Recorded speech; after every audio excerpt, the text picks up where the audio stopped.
Hola, buenos días. Bienvenidos a nuestro tradicional vídeo semanal con las 4 claves de la semana que ahora termina y es el primero que hacemos pues en esta nueva etapa en donde estamos ahora, como saben, en serenitymarkets.com. Ya no estamos en la web anterior y ya no tenemos ahí nada que ver. Ahora, a partir de ahora, serenitymarkets.com. Bien, vamos a dar como siempre un repaso a partir de lo que pasó ayer a las 10 de la noche en Estados Unidos y tenemos que las bolsas europeas, bueno, los futuros europeos no cerraron nada mal.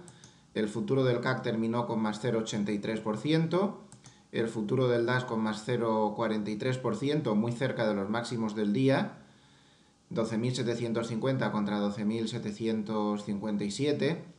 Esto es importante porque hay que recordar que ayer tuvo el DAX vencimiento de derivados. Entonces, el vencimiento no vino demasiado bien. Vamos a verlo aquí. Ahí está. El vencimiento no vino demasiado bien. Luego cayó tras el vencimiento, pero al final tuvo una muy buena remontada tras apoyarse, como vemos, en la media de 200 en 60 minutos. Ahí se apoyó y a partir de ahí pues tuvo una buena remontada. Es muy importante ver qué hacen los grandes índices tras el vencimiento de derivados de ayer, no solo el DAX y el Standard & Poor's y todo, es muy importante verlo. El Standard & Poor's no aguantó el tipo lateral como está en los últimos días, no se arredró demasiado y vamos a ver qué pasa. El Eurostoxx terminó subiendo 0,26%, y el IBEX pues no lo hizo mal tampoco, con una subida del 0,52%. En las divisas hubo mucho movimiento en los cruces con el euro terminó subiendo contra el yen 0,43%. Tiene una serie de rupturas importantes. A ver, ¿dónde lo tengo yo esto? Vamos a ponerlo en gráfico diario, que es donde se ve con mayor claridad. Si lo ponemos en 240 minutos, mejor. Aquí es donde se ve. Ahí, como vemos, está en el proceso de intentar romper la media de 100 y de 200 en 240 minutos. Lo intentó, salió bastante papel, pero lo está volviendo a intentar. Vamos a ver, porque si consigue romper eso, pues puede tener buenas perspectivas. La libra también aguantó el tipo bien, más 0,18%. Y el dólar contra el yen al final acabó prácticamente plano, pero consiguió remontar desde mínimos del día, que fueron 110,64, a pesar de los malos datos macro que tuvo ayer Estados Unidos. Los bonos terminaron un poco dispersos, porque el Bund subió 15 puntos, pero el BUX, que es el bono a 30 años, terminó bajando 28. Bueno, no parece que tuvieran una dirección clara. Materias primas, el oro plano, el petróleo consiguió remontar un poco, 0,58%. Bueno, pues sigue ahí. A ver, ¿dónde estamos aquí?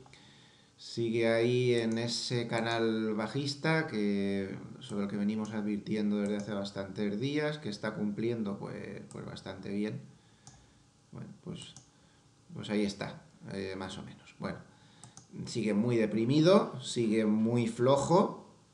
No parece que se consiga estabilizar demasiado. Y bueno, y de hecho, pues para mí fue una de las claves de la semana que ahora comentaremos. Y por último, pues lo más importante, Estados Unidos, a pesar de esa corrección tecnológica que no se termina, los grandes índices no hacen ni caso. El Standard & Poor's terminó subiendo 0,10 y, como vemos, pues nada lejos de los máximos históricos. Ahí lo tenemos. El Dow Jones más 0,18 y el Nasdaq acabó con una caída de 0,31%. Así que vamos a entrar, si les parece, ya directamente en las claves de la semana. Para mí la primera clave de la semana, la que la ha condicionado de principio a fin, una semana que no ha sido nada de nada. Ya ven que el Standard & Poor's ni se ha movido, de hecho terminó plano, con un menos 0,01% para ser exactos, o sea que nada de nada. El Dow Jones terminó al alza del 0,47%, y el Nasdaq bajó 0,93%. Como vemos, los grandes índices o positivos o tranquilos y el Nasdaq totalmente aislado bajó 0,93%. Y esa corrección de las tecnológicas ha condicionado toda esta semana un poco plana. Tampoco ha tenido muchos cambios aquí en el Eurostoxx, como vemos. Y, bueno, una pequeña bajada, pero muy poca cosa. Ha sido una semana plana, una semana de pocos cambios, pero muy condicionada por la corrección de las tecnológicas. Una corrección que hay que recordar. Empezó el viernes pasado con un desplome de Apple, con una serie de excusas que luego se vieron pues que eran más o menos falsas. Pero lo importante es que inició una corrección sobre el valor, un valor que, bueno, la directriz alcista de largo plazo está lejísimos. Podríamos trazar aquí otra directriz aceleradísima, que esta sí la está rompiendo, pero bueno, una directriz con esta pendiente, lo raro es que no la corrija bastante fuerte, ¿no? O bastante fácil. Bueno, pues empezó la corrección el viernes pasado y durante la semana pues ha habido varios intentos, vamos a ponerlo aquí el gráfico en velas japonesas, ha habido varios intentos de remontada que no han cuajado y volvió a caer otra vez hasta esa zona de mínimos, parece que tiene una zona de soportes Apple bastante importante ahí en el entorno de 140 y ahí está la lucha. Esto nos ha condicionado mucho toda la semana. Apple no conseguía levantar cabeza, confirmaba su corrección y el Nasdaq pues le seguía. Y hemos estado toda la semana que cada vez que intentábamos remontar, pues esta caída de las tecnológicas nos frenaba. Hay que analizar esta caída de las tecnológicas, ya que parece que es la clave de todo, ¿no? Lo que nos ha frenado a todos en las tendencias alcistas de fondo claras que llevábamos, porque creo que este gráfico del Standard & Poor's no se le puede llamar bajista, ¿verdad? Esto es un gráfico alcista como la copa de un pino, y apostar a ponerse cortos ahí, pues es un suicidio. Es que no se puede poner cortos en un gráfico así. Se supone que se ha hecho techo, pues no sé, pero aquí no hay nada. El gráfico no confirma nada y esto es un gráfico alcista completa y absolutamente alcista y hay que esperar, pues a ver algún tipo de señal en alguna dirección. Además, ahí hay una serie de condicionantes muy importantes que hay que tener en cuenta.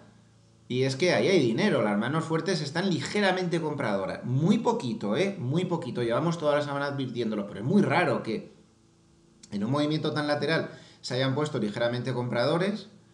Tenemos que ayer Bank of America y Lipper dijeron que las entradas en esta semana tan lateral en fondos de renta variable de Estados Unidos había sido la segunda más grande de la historia. Esto no parece cosa de manos débiles, precisamente. Hay dinero, se está moviendo dinero ahí. Y les voy a enseñar otra cosa bastante curiosa, que es este gráfico del... A ver si consigo yo cuadrar esto para que se vea. Ahí. Este gráfico de la web gopia.com, donde han puesto a datos publicados ayer por la noche las posiciones abiertas de grandes especuladores en el Russell 2000. Como saben, el Russell 2000 fue uno de los que más se benefició de la gran subida que hubo tras el triunfo electoral de Trump.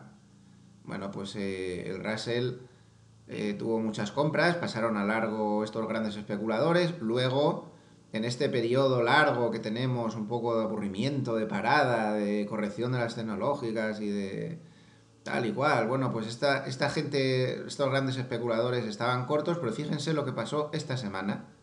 Los grandes especuladores, por primera vez en bastante tiempo, en este índice en concreto, pues se han puesto otra vez largos. ¿No? Es otro signo más de lo que les estoy comentando. Ahí se ven movimientos de manos fuertes en estos entornos. Poco tras esta ruptura del lateral que tenía el Standard & Poor's ahí, pues que no se mueve, es verdad, y el saldo es ligero, como han visto en el Russell también, son saldos pequeñitos, no se ve una compra clara, pero no, desde luego lo que no están es cortos. Y esto es muy importante que lo tengamos en cuenta. Si ellos no se ponen cortos en estos índices mayores. Nosotros cuando calculamos el saldo de las manos fuertes es importante que digamos que lo calculamos sobre el NISE, no sobre el Nasdaq. Entonces en el NISE están ligeramente compradores, en el Nasdaq no lo sé. Esto es importante que lo tengamos en cuenta. Ayer sí se vieron salidas de dinero en el Nasdaq. Entonces, bueno, esta corrección de las tecnológicas, pues hay que dejarla aislada, es una corrección natural, no es una corrección por nada, es una corrección pues porque está muy alto, pues porque han subido mucho, porque Apple ha subido una barbaridad, Pues bueno, pues el mercado es así, no puede subir eternamente y ahora pues hay una corrección, pero no es una corrección por un terror de las manos fuertes ni por nada de eso. De hecho en el VIX pues no se ve el terror por ningún sitio, se ve un VIX bajísimo, muy por debajo de lo normal, no se ve terror. Bien, así pues esta corrección de las tecnológicas y de Apple pues sería la primera clave de la semana. Insisto, una corrección totalmente aislada, una corrección sectorial, y se me ha olvidado una cosa muy importante, una corrección sectorial que ayer hubo otra corrección sectorial que perjudicó bastante a Estados Unidos, aunque al final consiguió cerrar al alza, que fue el hecho de que Amazon comprara a Whole Foods, una cadena física de distribución, por 13.700 millones de dólares, y esto causó el terror entre el sector de distribución, que son valores muy pesados y que hicieron daño a los índices. Por ejemplo, Walmart, que es gigantesco, es la cadena de distribución minorista más grande del mundo, cayó un 4,65%, Kroger 9,24% de caída, Costco menos 7,2% de caída, y otra marca tan famosa como Target, por ejemplo, cayó 5,14%. Vamos a seguir un poco qué pasa con Amazon. Sigamos con las claves. Al margen de esta corrección aislada tecnológica, yo creo que otra clave de la semana, excepto algún que otro dato, ha sido la lluvia de malos datos macro en Estados Unidos. Yo diría que los malos datos macro golpean a Wall Street. Esos datos macro malos ya empiezan a estar un poquito subidos de tono.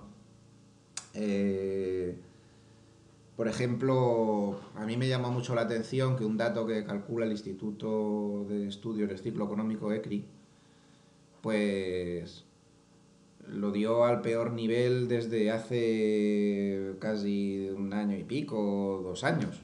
Está claro que la economía de Estados Unidos se está enfriando, es que son muchísimos datos macro los que salen así. Se está enfriando, no está recesiva.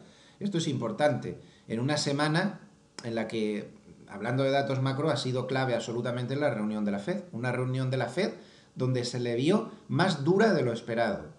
Eso es lo que pasó. La Fed estuvo más dura de lo esperado. Y es sorprendente porque con estos datos macro y con una inflación bastante moderada, fue otra de las claves de la semana. Se vio en Europa que la inflación, aunque salió dentro de lo esperado, fue moderada. Pues no está tan claro que se vayan a subir tanto los tipos de interés, francamente. No lo veo tan claro y habrá que ver con estos datos macro en Europa, con estos datos de inflación, con ese petróleo a la baja, ya veremos. De momento, pues eso fue un poco lo que pasó, ¿no? Tercera clave de la semana, ya lo hemos nombrado antes, pues fue el petróleo. El petróleo ahí está, dando guerra. Miren lo que pasó durante la semana. 1, 2, 3. Aquí empezó la semana. Y batacazo de 46 a 44,23. Vamos a trazar un poco mejor este canal, que me parece a mí que he hecho aquí un churro total. El canal más bien sería como esto. Aquí es que he hecho yo, no sé ni lo que he hecho. Ahí. El canal estaría más o menos ahí. Aún tiene... A ver, perdón porque no lo estoy dibujando bien. Vamos a hacerlo bien. Un momento. Vamos a dibujarlo como tiene que ser, porque si no, estas cosas... Los canales hay que dibujarlos muy bien siempre. Ahí, ahora sí. Bien, está evolucionando aquí. Se ha ido a la parte baja del canal. Debería rebotar. Ahí además tiene una zona de soportes bastante fuerte. Pero el batacazo durante la semana ha sido de alivio. Y es que aquí lo que parece es que la OPEP pues, ha perdido el control de la situación, ¿no? Ellos han bajado la producción todo lo que podían, pero el resto de países que no están en el acuerdo están tirando la casa por la ventana, como es lógico, para quitarles cuota de mercado. Parece que esto no va a funcionar demasiado bien. Parece muy difícil que con ese recorte de producción, con Estados Unidos produciendo crudo no convencional a toda pastilla, el resto de países productores importantes que no están en la OPEP, menos Rusia, tirando producción a toda pastilla, y encima dentro de la OPEP un montón de países exentos por los líos políticos que tienen, y ahora encima parece que los líos políticos se están incrementando. Y no pierdan de vista ese lío que tiene Arabia Saudita y Qatar, porque parece que sea una nimiedad que Qatar sea una especie de Lilliput, un país pequeñísimo, pero eso puede generar un conflicto en toda regla mayor en la zona. Entonces, esto no es muy favorable precisamente para recortes de producción. El mercado está muy mosca, el mercado ve que los stocks no se reducen y esto no tiene mucha pinta de eso que decían, de que se iba a 60, de que podía hasta romperlo, pues no tiene ninguna pinta. Más bien parece que la estabilización se va a producir en la parte baja y esto, claro, tiene muchas derivadas.